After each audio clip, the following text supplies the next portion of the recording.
diyeyim. İnşallah bu videoyu izleyenler de bir gün buralara gelmek nasip olur. Buralar benim gibi görürsünüz diyor. Ya Beraka 130 130 130 130 Tamam. 100 Tamam. 130. Okey.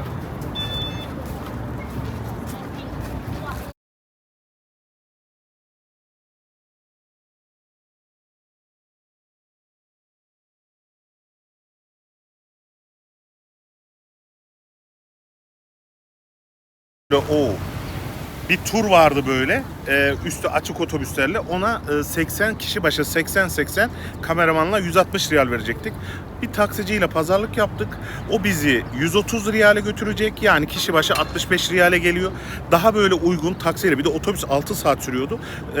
Böyle o durak başında taksicilerle de böyle bir pazarlık yapabilirsiniz. Yine yolda başımıza neler geliyor ve süreç hakkında hepsini şey yapacağım. Elbisem beni rahatlattı.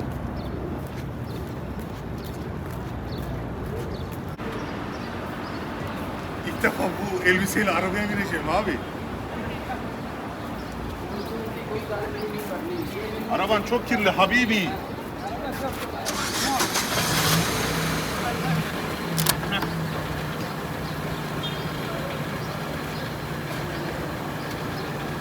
Tamam Habibi. Yani arabada pek bir şey yok. Bu küçük güzel araba. Ha, küçük araba güzel araba. Allah güzel. Bu aynı var. He. Bas. Okey. Benzin ziyade. Bu da. Mümkün dur 50 riyal. Bu 25-20 riyal. He. Okey. Şey benzin. Benzin. Ya. Bu ucuz. You rich, you zengin. Şimdi araba biraz şey ama bunun benzin daha az yaktığını söyledi. Neyse, o mesele değil. Bakın, ilk siz bu yollara geldiğiniz zaman, eğer eşinizle geliyorsanız veya bir hani bayan arkadaşınızla geliyorsanız, arabaya önce erkek olarak sizin binmeniz, inerken de önce arkadaşınızın, yani eşinizin binmesini söylüyorlar ve hala buralarda böyle bir kadın kaçakçılığı olduğunu söylüyorlar. İnternetlerde, yorumlarda biz bunu hep görüyorduk. O yüzden önce ben bindim. Kameraman sonra bindi. İnşallah bir şey olmaz. Zaten bu abinin de böyle bir şey yok. Abinin kendine hayrı yok. Arabası da sıkıntı yok bakalım. Şimdi yolumuz nereye? Uhud. İnna Uhud. Ha. بعدين قبلتين ظهر ان شاء الله قبة. Okey. Şimdi Uhud Dağı'na gidiyoruz. Ben çok heyecanlıyım. Çünkü çok güzel olaylardı. Yani çok etkileyici olaylar. Orada görüşmek üzere.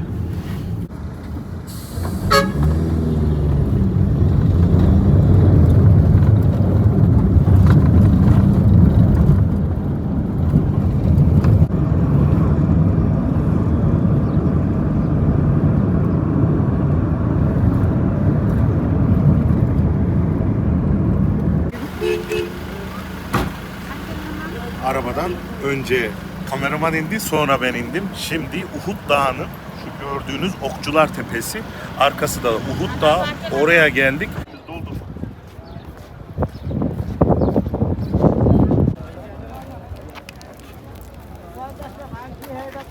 Şimdi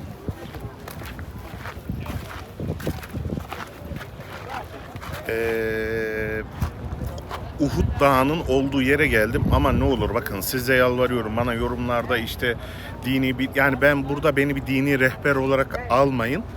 Ben sadece bir şey olarak ziyaretimi gerçekleştiriyorum. Benim söylediklerimi şey yapmayın. Hani siz kendiniz mutlaka çok iyi biliyorsunuzdur. Zaten Türkiye'de dini herkes daha iyi, çok iyi bilir. O yüzden benden öyle bir fazla bilgi, ben sadece bildiklerimi anlatıyorum ve size nasıl gelindiğini, benim gibi turist vizesiyle nasıl geldiğiniz zaman nasıl kolay gezersiniz, ben onu anlatıyorum. Şimdi şu arkamda gördüğünüz Okçular Tepesi, hani bir 25 tane okçu vardı ya Peygamber Efendimizin burayı terk etmeyin dedikleri, sonra savaş kazanıldı zannedip buranın terk edildiği yer okçular tarafından ve savaşın kaybedilmesine sebep oluyor. O tepe burası. Şu kameraman şöyle bir dön. Şurası da Uhud.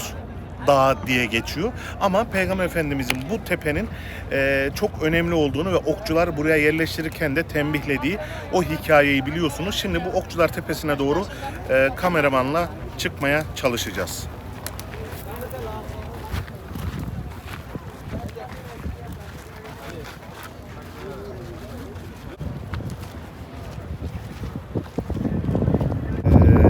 Kameraman şöyle dön. Şurası o Okçular Tepesi diye geçiyor. Kameramanın arka tarafında da Uhud Dağı kalıyor. Biz şimdi burayı gördük ama burayla ilgili şöyle bir bilgi vereyim. Hazreti Hamza'yı duymuşsunuzdur. Allah'ın kılıcı diye geçiyor. O burada Vahşi tarafından burada şehit ediliyor. Aynı şekilde Musab bin Umeyr de burada şehit ediliyor. O yüzden buralara sadece Uhud Dağı değil, Şüheda Tepesi adı da diye geçiyor. Bunu da hani bilmenizde fayda var. Hazreti Hamza'yı şehit eden Vahşi'nin de daha sonra Müsellemetül Kezzab diye böyle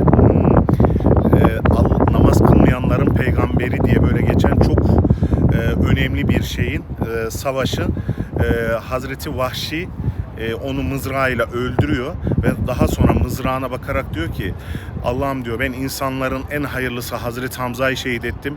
Şimdi de insanların en şerlisini, insanların en kötüsü Müsellemetül Kezzab'ı şehit ettim. Pardon, öldürdüm. Ne olur Hamza beni affetsin. Ben orada onun yüzüne bakamam diye böyle bir haykırışı var mızrağına bakarak. İnsanın etkilenmemesi elde değil. İslam tarihiyle ilgili, İslam tarihi savaşlarıyla ilgili böyle biraz bir araştırma yaparsanız aynı Osmanlı dönemindeki savaşlar gibi çok güzel hikayeler, çok güzel insanı etkileyen hikayelere kavuşabilirsiniz. Nacizane tavsiye ediyorum. Ben şimdi bu Uhud Tepesi'nin oradan farklı bir yere gidiyorum. İnşallah sizler için de dua edeyim. İnşallah bu videoyu izleyenler de bir gün buralara gelmek nasip olur. Buralar benim gibi görürsünüz diyorum ve buradan hafif hüzünlü bir şekilde ayrılıyoruz. Elveda Hazreti Hamza, elveda Musab bin Umeyr, elveda 25 okçu, elveda Uhud Savaşı'nda burada ter döken binlerce Müslüman kardeşim. Sizler olmasaydınız belki bizler bu durumda olmazdık. Allah hepinizden razı olsun. Bizler ayrılıyoruz. Kameraman ağlama.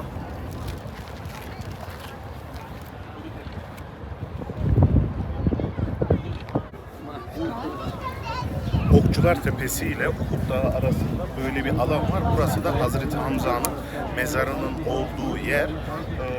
Girişte zaten Türkçe, İngilizce, Türkçe talimatları da var. Bu da önemli bir ayrıntı. Ama buraya da uyarı olarak yazmışlar. Bu Okçular Tepesi'nden herhangi bir taş veya işte toprak almak caiz değildir diye de uyarıyorlar. Onu da söylemiş olalım. Geldiğiniz zaman hava çok sıcak, yani 35-40 dereceyi buluyor ama böyle bir rüzgar esiyor, o sizi rahatlatıyor. Derken şunu da söyleyeyim, yani İslam tarihi savaşlarında çok güzel geri dönüşler, yani geri dönüş dediğim önce inanmayan olup da daha sonra inanarak şehit olan çok fazla önemli zatlar denk gelebilirsiniz. Bunlardan biri de aslında bu Uhud Savaşı'nın, buradaki savaşın kaybedilmesinin seyrini değiştiren Halid bin Velid diye bir komutan var. O dönem inanmayanlar tarafında. Buradaki Peygamber Efendimizin bu okçular burayı terk etmesin denildikten sonra okçuların gittiğini, okçuların terk ettiğini gören Halid bin Velid hemen ordusunu arka taraftan dolandırıp burayı ele geçiriyor ve savaşın Müslümanlar tarafından kaybedilmesine şey oluyor.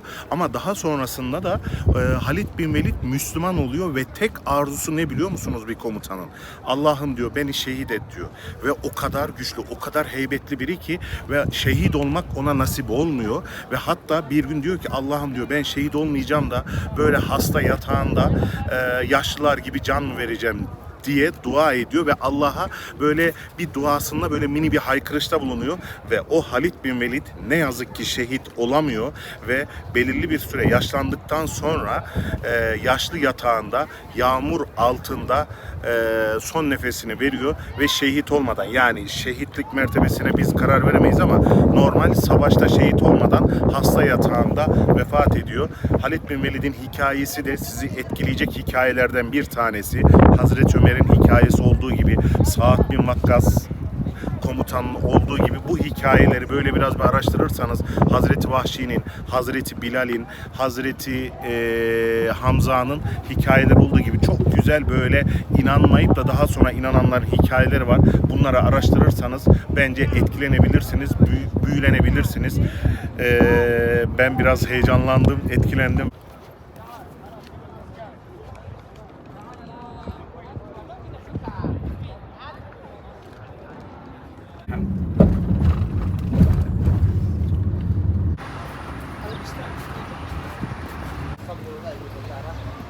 Normalde her tur şirketi böyle bir acı ve hurma bahçeleri var. Sizi oraya anlaştığı yere getiriyor. İşte bizim bu taksici bizi Uhud Dağı'ndan Mescid-i Kıbleteyn'e götürürken bir hurma şeyine şey yaptı. Ezan okunuyor. İşte burada hani diğer illerde biz Endonezya'da da falan da aynı şekilde böyle bir bahçeye getiriyorlardı hani kahve şey yapıyorlar. Burada hurma bahçesi diye getiriyorlar. Aslında ağaçlarda bir hurma vesaire yok. Böyle bir şey mantı. Burada ağaçlar altına dinlenebiliyorsunuz. Sonra burada çeşit çeşit hurmalar var. Abi baklava ya. Böyle yağlı yaş hurma, şerbetli gibi, emin olun baklava. Yani önceki insanların işte İslam tarihinde yani tatlı olarak hurma ve şey olayı her şeye bedel abi. 10 numara. Kameraman. Namaza yetişeceğiz, sen beni alışverişe zorluyorsun. Halal.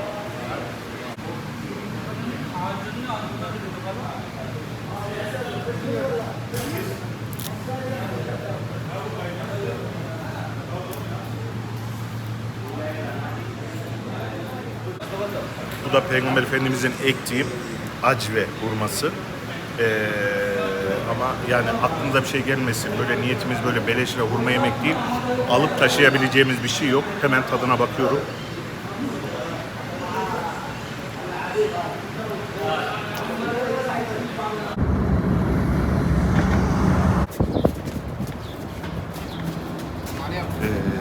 Mescid-i Kıbleteyn. Şimdi oraya giriyoruz. Kameramandan malum ayrıldık. Kameraman bayan tarafından geliyor. Biz şimdi içeriye gireceğiz. Bu mescit hakkında size yani bildiğimi anlatmaya çalışacağım. Bu mescidin çok önemli bir anlamı var Medine'de. Şimdi bunu size şey yapayım.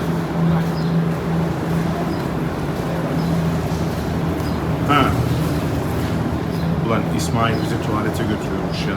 Şimdi yukarıda namaz kılma yeri var ama biz bir abdest alalım, bize müsaade. Abdestimizi aldık. Şimdi mescide giriş yapıyoruz. Ama ben biraz daha kalabalık bekliyordum burayı da. Galiba sezonu olmadığı için böyle. Hemen biz namaza duruyoruz. Vakti kaçırmayalım. Görüşmek üzere. Böyle cami içerisine buzdolapları koymuşlar. İnsanlar rahat rahat sularını camiden yani buradan böyle alabiliyorlar. Türkiye'de de yaklaşık 2 yıl öncesine kadar sadece siviller vardı. Şimdi kutularda su bırakıyorlar. Biraz size mescidin içerisini göstereyim. Burası Mescid-i Kıbleteyn'in içerisi. Bakın şu şekilde.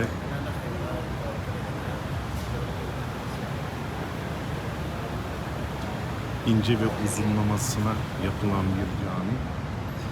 Yani uzunluğu kısa, eni geniş. Bu da ön safta yani safın ne kadar çok kalabalık olması için safla faziletinin olmasıyla alakalı bir durumdur diye düşünüyorum. İmamın yeri normalde burası şey ama biraz da ön taraf almışlar. Galiba mikrofonlar için falan böyle bir şey yapmışlar. Bu şekilde bir cami. Size biraz da cami hakkında kameramanla görüşürsek size cami dışında bilgi vereceğim. Kavuştuk, kameramana kavuştuk. Kameramana kavuştuk. Şimdi geldiğimiz yer Mescid-i Kıbleteyn. Daha önceden burasının adı içinde bulunduğu kabileden dolayı Beni Selime Mescidi olarak geçiyor. Resul-i Ekrem sallallahu aleyhi ve sellem Peygamber Efendimiz burada namaz kıldıktan sonra Bakara suresinin 144. ayeti nazil oluyor ve Peygamber Efendimiz önce bu ayet vahiy olmadan önce kıblesini Mescid-i Aksa'ya doğru namazını kılıyor. Daha sonra öğle namazını kıldıktan sonra yani zamanlamada belki hatam olabilir. Öğle namazı ve ilk namazını eda ettikten sonra Bakara suresinin 144. ayeti vahiy olarak iniyor ve kıblesini Kabe'ye dönmesini söylüyor. O nedenle iki kıbleli cami diye ismi buradan geçiyor. Hatta size şöyle söyleyeyim, bütün camilere girdiğiniz zaman o imamın namaz kıldırdığı yerin üstünde fevelli vecheke şedral mescidil haram yazar. O 144. ayet. Ben şimdi o ayetin size şeyini de okuyayım. Bir saniye. Fednera Bismillahirrahmanirrahim. Fednera tegallube vechike fis semai felenuvelliyenneke kıblete terdaha fevelle vecheke şadral mescidil haram ve haytu ma kuntum fevellü vücuhikum şadrahu ve innellezine utul kitabe le ya'lemune ennehu'l hakku min rabbihim ve mallahu bighafilin amma ya'melun. Bu ayet nazil olduktan sonra kıbleyi artık o günden sonra hepimiz Kabe'ye döner olduk. Bu camide Medine'ye geldiğiniz zaman sizin için çok önemli.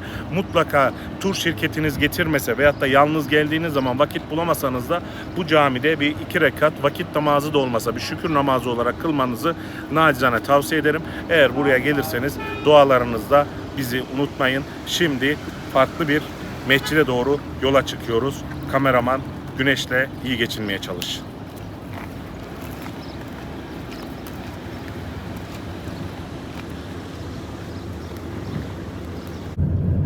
Dört. 1, 2, 3, 4. Tamam. Mescid-i Kıbleteyn'den çıktıktan sonra normalde internet sitesinde 7 mescit diye geçiyor ama halk tarafından 6 mescit olarak biliniyor. Burada böyle irili ufaklı 6 tane küçük mescidi görebilirsiniz. Bakın şimdi kameraman gösterebiliyor musun bilmiyorum ama bakın şu gördüğünüz küçük mescit 1. Onun arkasında bir tane var. Bir tane o köşede gördüğünüz 3. Şu 4. Şu gördüğünüz küçük önü yeşil olan 5. Bir de şu yeni inşa edilmiş yani yerine inşa edilmiş 6. Yani 6 mescit olarak geçiyor. Buranın özelliği ne? Hendek Camisi diye geçiyor. Hendek Mescidi diye geçiyor. Burası Hendek Savaşı'nı duymuşsunuzdur. Peygamber Efendimiz müşriklere karşı savaşırken ashabıyla bir toplantı yapıyor ve aralarından Selman-i Farisi Selman-i Farisi hendek kazılması önerisinde bulunuyor, fikrinde bulunuyor ve Selman-i Farisi'nin önerisiyle buralara ben bir sordum, buralarda artık yokmuş, bu aralarda dediler. Buralara hendekler kazılıyor ve hendekler kazılırken şöyle bir olayla yani karşılanılıyor. Çok büyük bir taş oluyor ve inanılmaz derecede o dönemki Müslüman kardeşlerimiz o taşı yerinden oynatırken çok zorlanıyorlar. Peygamber Efendimiz'e gidiyorlar. Peygamber Efendimiz o taşın olduğu yere geliyor. O taşa kılıcıyla bir vuruyor ve öyle bir kıvılcım geliyor ki akşam vakitlerinde tüm Medine'nin aydınlandığı söyleniyor ve daha sonra hendek kazmaya devam ediliyor ve bu hendek savaşı 29 gün boyunca devam ediyor ve daha sonrasında Müslümanlar bu savaşı kazanıyor. Bulunuyorlar. Bu mescitlerin bir tane böyle önemli bir şeyini söyleyeyim ben. Peygamber Efendimiz bu savaş süresince burada bulunan bu civarda çadırda kalmış ve olabildiğince dua etmiştir ve şöyle bir hadisini kaynaklarda görebilirsiniz. Ben burada ettiğim bütün duaların karşılığını aldım. Sizler de buralarda dua ederseniz karşılığını alırsınız diye etrafında bulunan sahabilere söylüyor ve biz de o günden bugüne burada yapılan duaların kabul olduğuna inanıyoruz. Siz de buraya gelirseniz dua etmekten, Allah'a yalvarmaktan ve Allah'tan bir şey istemekten çekinmeyin. Bu içinde bulunduğunuz toprakların, anın kıymetini bilin. Böyle fotoğraf için, WhatsApp için vesaire için böyle şey yapmayın. Buralar cidden tarihini bildiğiniz zaman çok değerli yerler. O anlamda bizi buraya getirmeye vesile olan veyahut da bizi buraya getirmemizi sağlayan Rabbimize şükürler olsun deyip Medine ilinde gezmemize, güzel yerleri gezmemize değil ziyaret etmeye devam ediyoruz. Kameraman gölgede kendini gölge verdiğini biliyorum. Bir de şunu söyleyeyim, bu mescitlere geldiğiniz zaman içeride böyle 2 rekat şükür namazı kılacaksınız. Terliklerinizi ister istemez dışarıda bırakıyorsunuz ve güneşten inanılmaz derecede yanıyor. Alabilirsiniz. Yanınızda çantanız olsa terliklerinizi mescide girerken yanınıza alın ve biz ilk 5 dakika boyunca terliğe adımımızı atamadık. Şu anda burası saat 1.30 ve inanılmaz derecede sıcak var ama günümüz kısıtlı olduğu için biz ziyaretlerimize devam ediyoruz.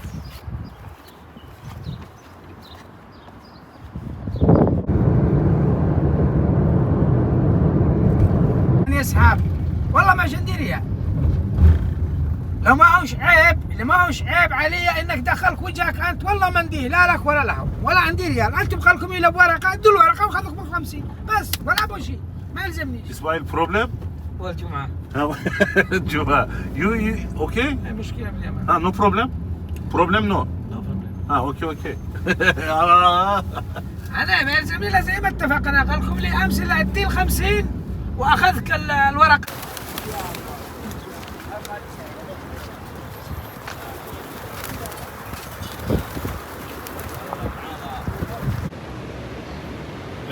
Yine kameramandan ayrıldık. Burası Mescid-i Küba'nın içerisi. Tabii kadınlar ayrı yerde olduğu için ayrılıyoruz kameramanla. Size şöyle içini göstereyim. Çok heybetli ve devasa bir mescit. Ben yine dışarıda çıkınca bu camiyle ilgili bir bilgi vereceğim. Ama şimdi sadece içini göstermek istedim. Fazla içeride konuşmak istemiyorum insanları rahatsız etmemek için. Şurada da gördüğünüz yerde de zemzem çeşmeleri var. İnsanlar oradan zemzemlerini içebiliyorlar. Hatta bir bardakta ben izninizle içeyim. Dışarıda bu şekilde plastik bardaklar. Oldukça temiz. Ben hemen bir tane alayım.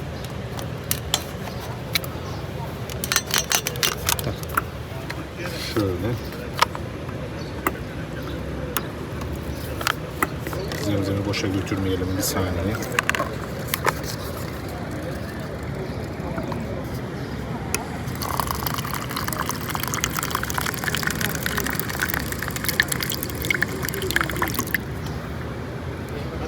İnşallah bu zemzem size de içmek nasip olur. Kıbleye dönüyoruz. Besmelemizi çekiyoruz. Bana afiyet olsun.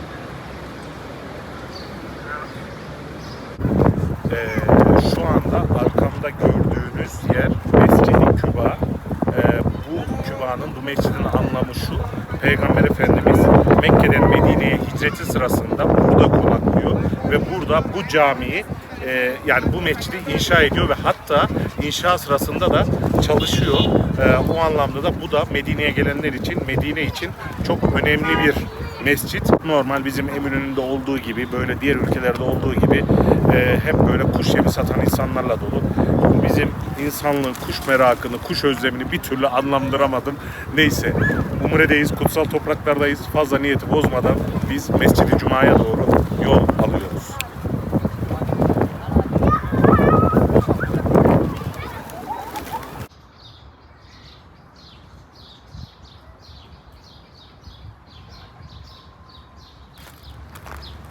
Mescid-i Küba'nın karşı tarafında böyle palmiye ağaçlarının olduğu bir alan var. Eğer böyle bir ne? Hurma ağacı. Ha, hurma ağacı mı bunlar? Palmiye nereden geldi ya? Pardon kameraman. Hurma ağaçlarının olduğu bir alan var tam karşısında. Böyle turdan veyahut da nasıl geliyorsanız bir boşluk bulursanız o bahçenin içerisine bir dalın. Kimse burayı fark etmedi. Biz daldık. Şu anda içeriye doğru gidiyoruz.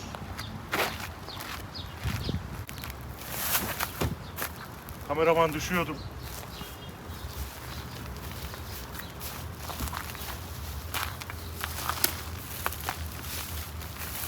Kameraman biz Arabistan'da ne yapıyoruz ya?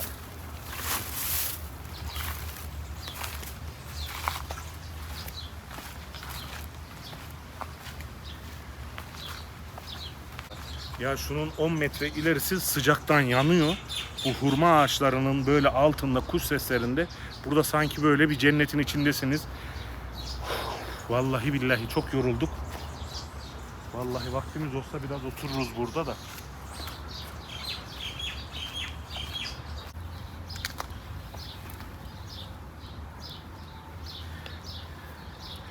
Bakın şu gördüklerimiz de hurmanın daha ilk olma halleri. Yeşil yeşil.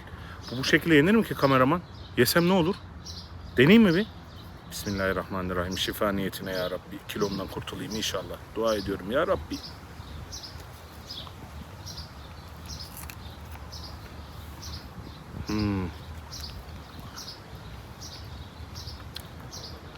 Fena bir tadı yok. Yani iğdenin biraz daha böyle hamlaşmış hali gibi. Bence güzel. Sinek git, sen de gideceğim bak. Ömrünün sonu geldi. Sinek git. Ulan uçmuyor, uç.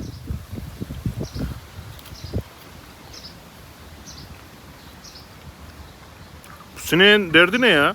Sinek derdin ne senin arkadaşım? Bak sinek git. Bak git. Kameraman. Bizi buraya getiren İsmail abi sadece camiyi ziyaret etmemiz için. Adam bizi camide zannediyor şu anda. Kutsal yerlere geldik. İnsanların da şeyini yapmayalım. Hemen gidelim kameraman.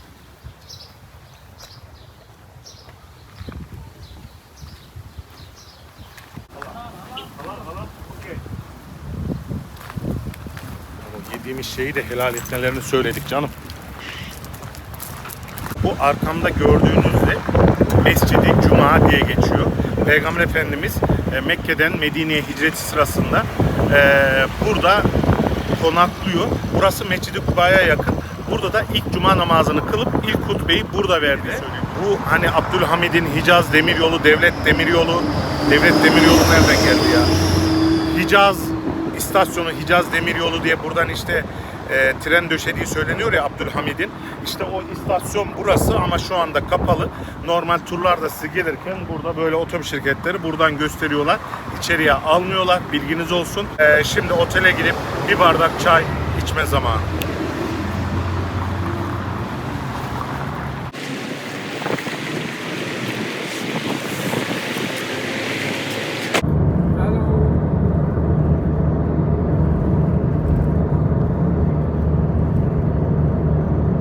Halal.